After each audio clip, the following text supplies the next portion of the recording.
Awalnya si orang Korea ini nggak curiga sama si sosok perempuan ini. Besoknya si pimpinan orang Korea ini marah-marah lah ke bagian admin kan. Kalau nggak ada yang lembur kok kemarin ada satu orang yang dilemburin. Ternyata setelah ID card itu dicek ya, yang udah difoto itu dicek. Ternyata yang punya ID card ini udah meninggal.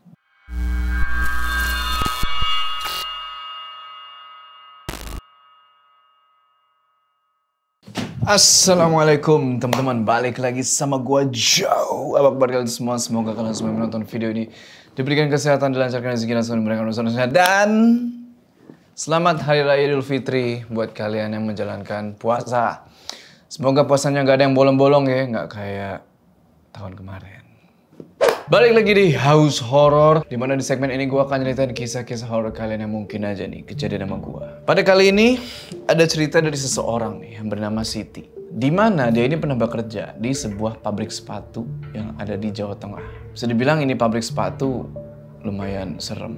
Serem bukan dalam artian tempatnya itu jorok, kumuh atau gelap, tapi di pabrik itu banyak insiden yang menimpa para karyawan. Pokoknya kenapa insiden itu bisa menimpa mereka, itu susah banget buat dijelasin. Juga Siti ini sempat dimimpiin yang serem-serem tentang pabrik itu. Begitu juga sama karyawan-karyawan yang lain. Nggak tahu kenapa sebenarnya sama pabrik itu. Tapi dari mimpinya Siti, dia ngeliat kalau di pabrik itu ada satu jin yang menyerupai ular gede. Yang jadi pertanyaan sekarang, apakah Siti bisa bertahan di pabrik itu? Tonton video ini terus. Udah, kita nggak usah lama-lama lagi. Udah siap?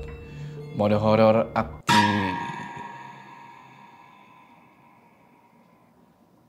Bulan April 2021, Siti keterima kerja nih di sebuah pabrik sepatu deket sama tempat dia tinggal di Jawa Tengah. Pabrik ini bisa dibilang masih pabrik baru lah, soalnya pabrik ini tuh baru mulai beroperasi di tahun 2019. Nah, Siti lulus kuliah itu di tahun 2019. Dan karena pabrik itu ngebuka lowongan pekerjaan, otomatis Siti langsung ngelamar di sana dong. Supaya nggak kelamaan nganggur juga kan. Cuma 5 kali dia ngelamar di perusahaan itu buat bagian HRD atau staff. Nggak pernah ada panggilan sama sekali. Singkat cerita, di awal tahun 2021, Siti nyoba lagi nih buat ngelamar ke pabrik itu. Kali ini sama temennya. Dan akhirnya di bulan April, baru tuh dia dapet panggilan buat interview. Begitu juga sama temennya. Siti sama temennya ini masuk di bagian operator. Karena emang pabrik lagi butuh banyak banget karyawan di bagian itu. Sebenarnya, sebelum Siti mutusin buat ngelamar kerja lagi di sana, Siti ngedengar banyak cerita nih. Entah dari itu tetangganya atau teman-temannya lah yang udah pada duluan kerja di sana.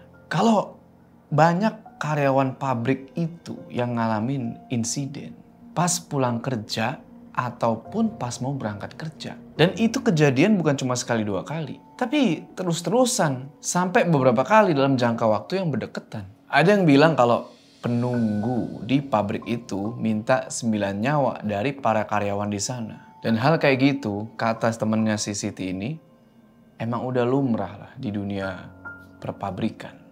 Waktu diceritain kayak gitu, Siti sebenarnya agak takut tuh buat ngelamar di sana. Tapi mau gimana lagi daripada nggak kerja kan? Soalnya udah ngelamar ke sana kemari nggak pernah lolos dan mentok-mentok paling di cuma tahap interview doang. Singkat cerita, mulai kerja lah nih. Dan sekitar 1 bulan kerja di sana, Siti ini dapet mimpi aneh. Dan mimpinya ini berasa nyata banget. Siti mimpi masuk ke salah satu gedung yang ada di sana. Dan dia ngeliat banyak banget tuh orang yang kayaknya itu karyawan. Dan mereka-mereka ini lagi ngelakuin kayak doa bersama. Terus suasana di mimpi itu serem banget. Siti perhatiin orang-orang itu kan satu persatu. Sambil agak takut dan bingung. Muka para karyawan-karyawan itu kelihatan sedih. Sebagian ada yang nangis karena ketakutan. Di dalam gedung itu cahayanya redup banget. Dan itu yang bikin suasana makin serem. Siti pengen pergi dari situ dan pas dia mulai lari, tak. Barulah di situ dia kebangun. Berhari-hari sejak mimpi itu, Siti jadi kepikiran terus nih. Apalagi hari Senin dia udah kebagian shift malam. Karena pabrik masih baru, jadi yang kebagian shift malam itu cuma divisinya Siti aja. Sebenarnya di gedung itu ada 4 bagian atau 4 divisi. Tapi yang keisi itu cuma divisinya Siti aja. Sedangkan bagian-bagian lain itu masih dalam proses nyari karyawan baru. Ada gedung sebelah. Dan waktu itu emang belum ada shift malam di situ. Dan ada gedung satu lagi. Nah, itu gedung emang belum ditempatin soalnya masih baru banget. Jadi ada 3 gedung nih. Nah, gedung tempat Siti kerja itu ada di tengah-tengah, dihimpit sama 2 gedung tadi. Singkat cerita, ini pertama kalinya Siti shift malam. Dan sejak dia mimpi yang semalam itu, setiap kali ngelewatin gedung yang ada di mimpinya dia itu, pikiran dia langsung mana-mana. Karena itu gedung benar-benar mirip. Gak salah lagi, itu mungkin gedung yang sama.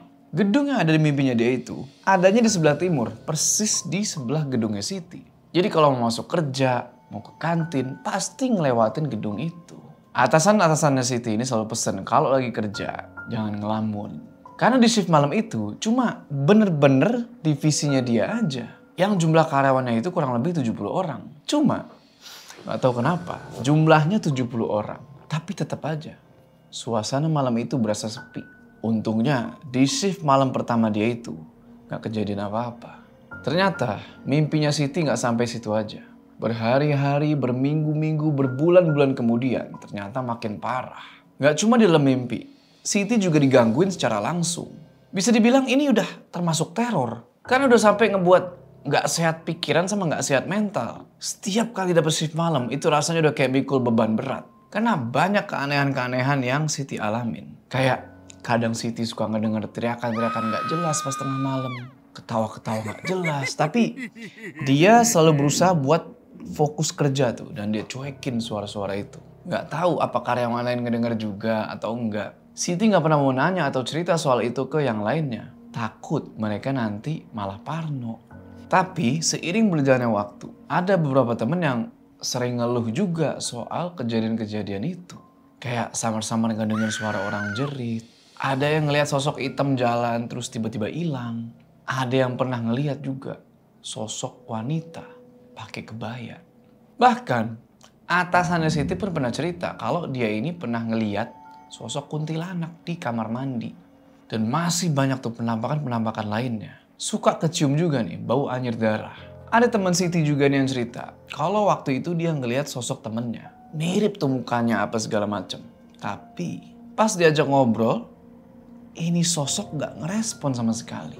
Ya udah ditinggal dong. Cuma gak lama kemudian ketemu lagi sama orang yang sama. Cuma yang ini kelihatan normal. Dan pas temennya Siti ini ngeliat lagi ke sosok yang pertama kali diajak ngomong itu sosok udah gak ada. Singkat cerita, berbulan-bulan udah berlalu. Karena sekarang semua divisi udah mulai keisi, shift malam sekarang udah lumayan rame. Gedung sebelah juga udah shift malam tuh. Soalnya orderan lagi banyak. Awalnya Siti kira dengan banyaknya ikut shift malam nih, situasi bakalan aman, tapi dia salah. Ternyata malah banyak banget yang kesurupan. Setiap kali shift malam, pasti ada aja yang kesurupan. Entah itu dari gedungnya Siti sendiri atau dari gedung sebelah. Yang ngerinya, ada juga yang tiba-tiba kesurupan sampai masukin tangannya sendiri ke dalam mesin. Pernah juga tiba-tiba alarm kebakaran itu bunyi sendiri. Tapi pas dicek, gak ada apa-apa. Udah berhenti terus bunyi lagi, dimatiin bunyi lagi. Gitu terus tuh sampai beberapa kali. Sampai-sampai satpam yang jaga juga heran. Nah, di sini yang lebih anehnya. Kalau dirasa-rasa orderan itu lagi agak sepi, pasti, hampir selalu pasti bakal ada karyawan nih yang kena insiden. Entah itu ada yang jatuh dari motor, ada yang kenapa-napa di jalan sampai meninggal. Dan itu semua ngebuat Siti sama karyawan-karyawan lainnya itu pada takut. Apalagi kalau udah masuk bulan Suro tuh. Hampir setiap hari pasti ada aja insiden. Ada yang jatuh sampai patah tulang. Ada yang lagi naik motor terus ngadu sama truk sampai meninggal. Dan masih banyak banget tuh kejadian-kejadian aneh lainnya. Setahun kerja di sana, Siti sebenarnya udah pengen banget tuh resign. Apalagi hampir setiap hari tuh dia mimpi serem. Dan dia terus-terusan tuh kebayang sama insiden-insiden yang bikin para karyawan meninggal. Dia udah mulai stres sendiri tuh. Karena mungkin terlalu takut ya sama khawatir atas keselamatan dirinya. Apalagi saking seringnya insiden-insiden yang bikin karyawan meninggal itu kejadian, warga sekitaran pabrik itu pada heboh, pada cerita ini itulah soal pabrik. Menurut cerita para warga yang Siti dengar, emang sebelum didiriin pabrik, Dulunya di situ adalah rawa-rawa yang katanya terkenal angker. Dan menurut cerita juga, dulu di situ katanya dihuni satu ular gede. Yang dimana ular itu adalah penunggu di sana. Siti ya biasa aja ngedenger cerita itu. Menurut dia wajar. Setiap tempat pasti ada penghuninya. Beberapa bulan kemudian, pas malam suro, tiba-tiba waktu lagi tidur, Siti ini mimpi. Mimpi lagi ada tuh satu waduk yang deket sama pabrik. Dan di waduk itu, kan air tuh ya. Nah di situ dia ngeliat ada ular gede banget. Terus Siti juga ngeliat ada beberapa orang yang lagi berusaha menghindar dari kejaran si ular gede itu di dalam air. Itu ular kayak mau mangsa mereka. Dan yang lebih bikin Siti kaget lagi, di dalam mimpi itu ternyata ada satu orang yang dia kenal. Itu adalah teman akrabnya Siti yang kerja di pabrik. Satu bagian sama kayak dia. Siti ngeliat temennya itu badannya udah dililit sama ular gede itu. Spontan Siti langsung nyeburin diri tuh kan, jebur ke dalam bendungan itu buat nyelamatin temennya. Nah di dalam air Siti ngeliat lagi nih ke sekeliling kan. Natap satu persatu muka orang-orang yang lagi pada berenang di situ. Dan di situ dia baru sadar kalau ternyata dia pernah lihat beberapa dari orang-orang itu di pabrik. Dari situ Siti yakin banget kalau mereka-mereka ini yang lagi ada di dalam bendungan itu adalah para karyawan pabrik tempat Siti kerja. Mimpi itu berasa nyata banget. Mereka semua itu berusaha buat keluar dari bendungan air itu. Nyoba nyelamatin diri supaya nggak dimakan atau dililit sama ular raksasa itu. Dan pada akhirnya nggak tahu gimana caranya Siti berhasil nyelamatin teman yang tadi dililit sama ular itu. Dan dia bawa itu temannya keluar dari dalam air. Terus dari atas bendungan itu Siti ngeliat orang-orang udah pada nangis tuh, udah pada teriak-teriak minta tolong. Lalu Siti kebangun. Ternyata udah pagi. Dan pas bangun itu, badan itu berasa kayak abis jogging ratusan kilo. Capek banget dan sakit-sakit. Dada juga udah dak-dik-duk nih.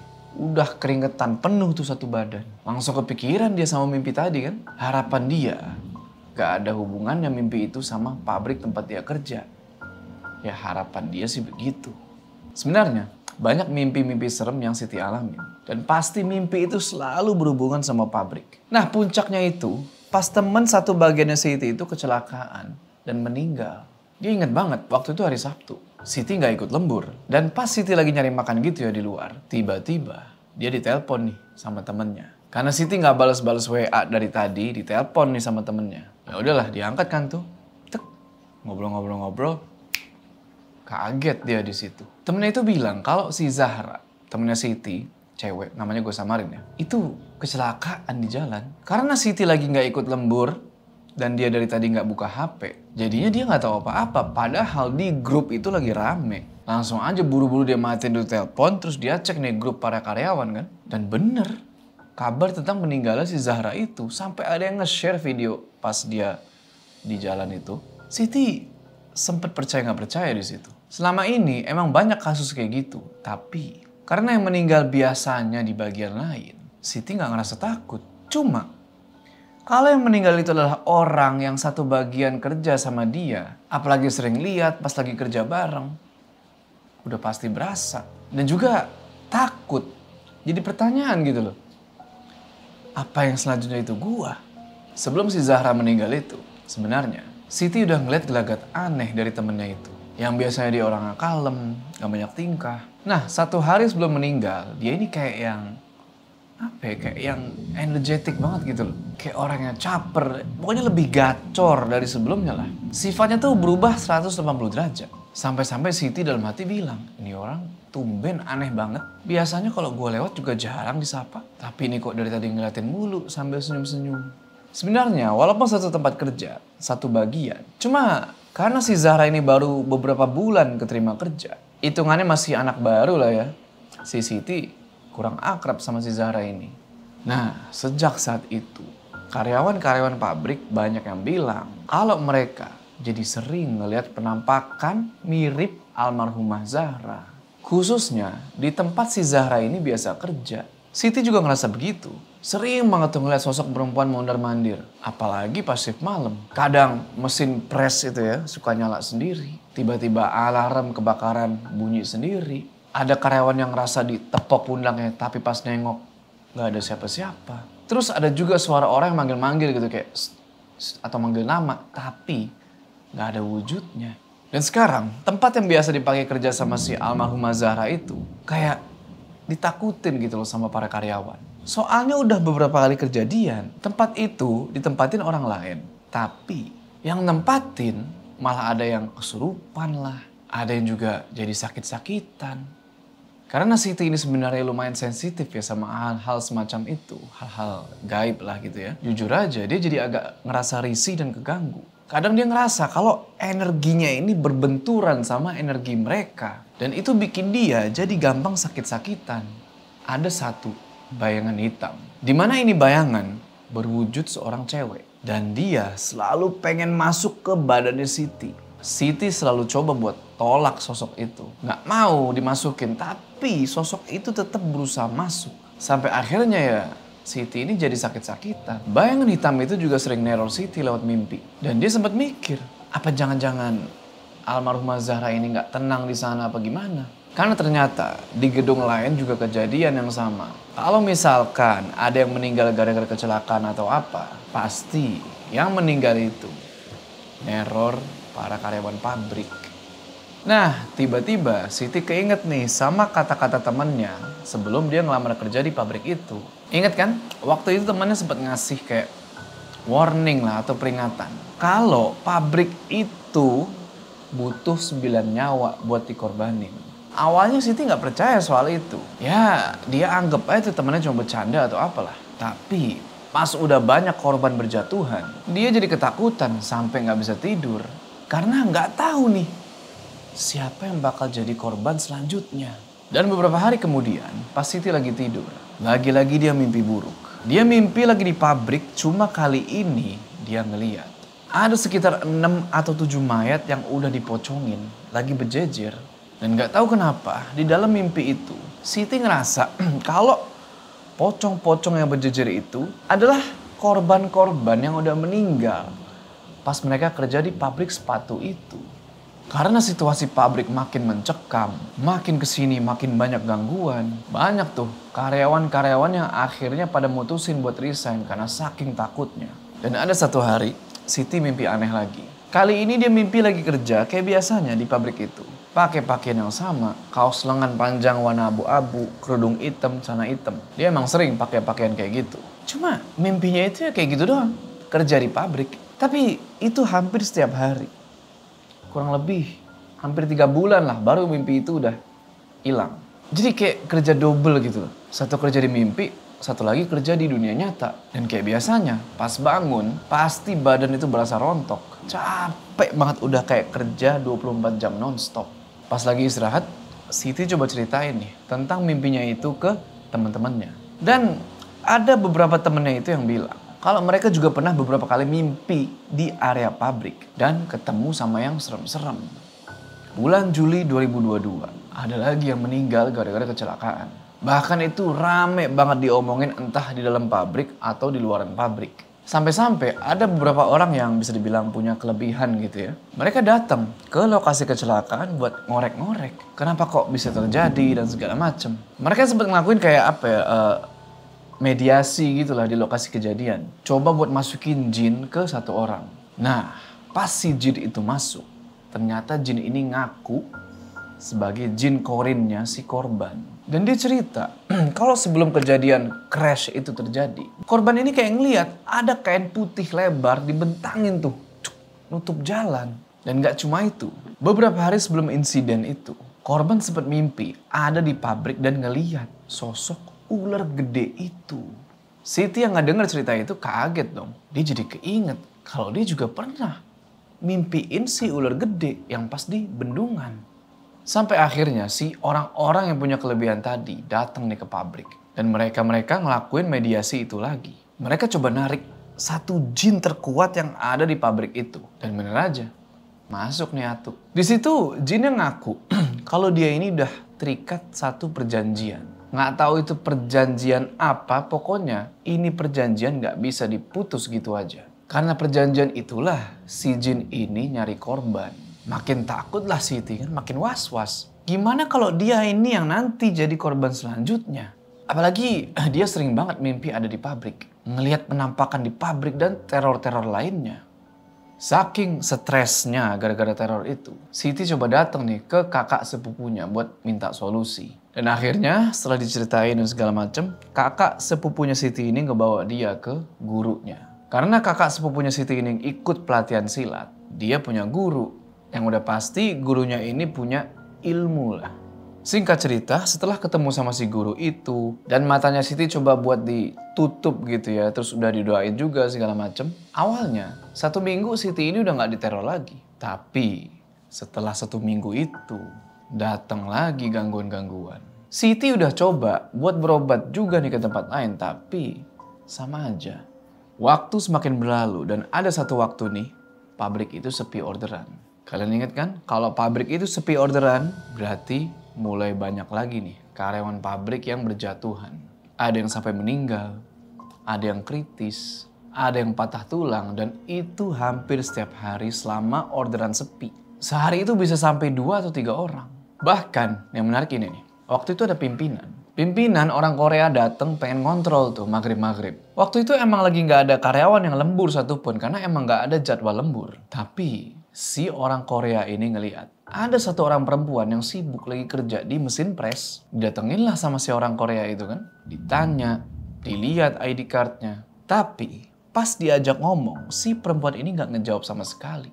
Dia cuma nyodorin aja tuh ID cardnya. Dan itu ID card difoto sama orang Korea itu. Awalnya si orang Korea ini nggak curiga sama si sosok perempuan ini. Besoknya si pimpinan orang Korea ini marah-marah lah ke bagian admin kan. Kalau nggak ada yang lembur kok kemarin ada 1 orang yang dilemburin. Ternyata setelah ID card itu dicek ya, yang udah difoto itu dicek.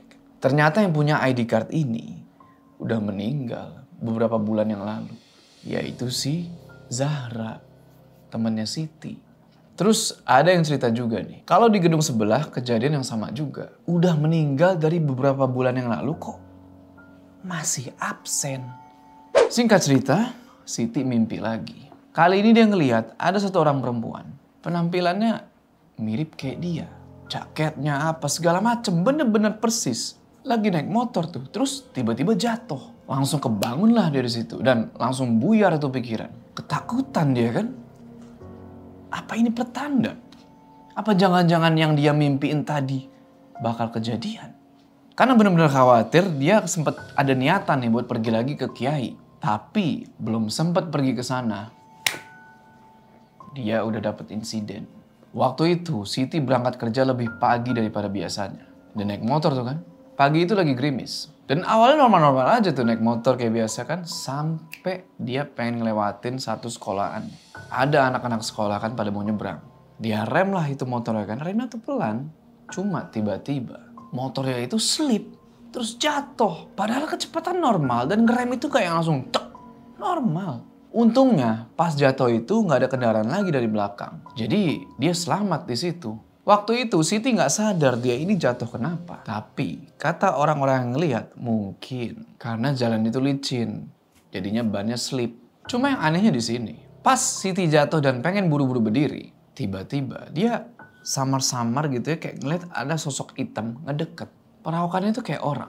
Awalnya Siti kira itu orang yang pengen nolongin dia kan. Tapi pas dia udah berdiri tegak tuh. Dia cari orang itu. Gak ada siapa-siapa. Yang ada cuma satpam sekolah tuh yang lari-lari pengen nolongin. Di situ Siti agak shock dan kakinya sakit banget. Yalah habis jatuh kan. Dan akhirnya dia milih buat gak kerja dan pulang. Sampai rumah baru tuh kerasa badan pada sakit semua. Malam itu juga dia paksain tuh buat pergi ke tukang urut. Dan habis dari situ bukannya sembuh malah tambah sakit. Besoknya barulah Siti coba buat pergi nih ke tukang pijat syaraf kepercayaan dia. Dan ternyata pas dicek ada beberapa tulang yang geser dan sampai bengkak itu. Padahal waktu itu Siti ngerasa jatuhnya itu kayak jatuh biasa aja. Cuma kok ternyata parah kayak gini. Singkat cerita, kelar diurut, dipijet dan dibacain doa-doa. Bapak yang mijet ini bilang kalau ternyata dari kemarin itu udah banyak karyawan-karyawan pabrik yang datang ngalamin kejadian yang sama. Kalau dilihat cuma kayak jatuh dari motor biasa. Cuma pas dicek ternyata parah. Sejak itu pikirannya Siti mulai kacau. Dan karena takut kalau dia nanti nih yang bakal jadi korban selanjutnya, akhirnya dia mutusin buat resign. Cuma ternyata nggak berhenti sampai di situ. Sekitar 1 minggu resign, dia ini masih dimimpiin sama hal-hal yang aneh dari pabrik itu. Masih sering ngeliat sosok bayangan hitam dan dia ini ngerasa kayak diawasin gitu loh. Sampai akhirnya dia mutusin buat datang ke satu kiai. Dan abis dari kiai inilah, alhamdulillah, sampai sekarang teror itu udah berhenti. Namun pabrik itu masih berdiri sampai sekarang. Ada yang mau kerja di sana. Oke teman-teman, gimana ceritanya? Tulis pendapat kalian di kolom komentar ya. Gimana? Kenapa sih pabrik itu selalu aja menyimpan hal-hal yang nggak diduga gitu loh, hal-hal yang serem kayak gitu? Apa jangan-jangan hampir setiap pabrik itu ngelakuin perjanjian? Oke, sebelum kita berpisah, jangan lupa kalian like video ini dan bagi yang belum subscribe, ayo subscribe sekarang ke channel ini supaya kalian gak ketinggalan cerita-cerita horor selanjutnya gue Jo. Sampai ketemu di cerita selanjutnya.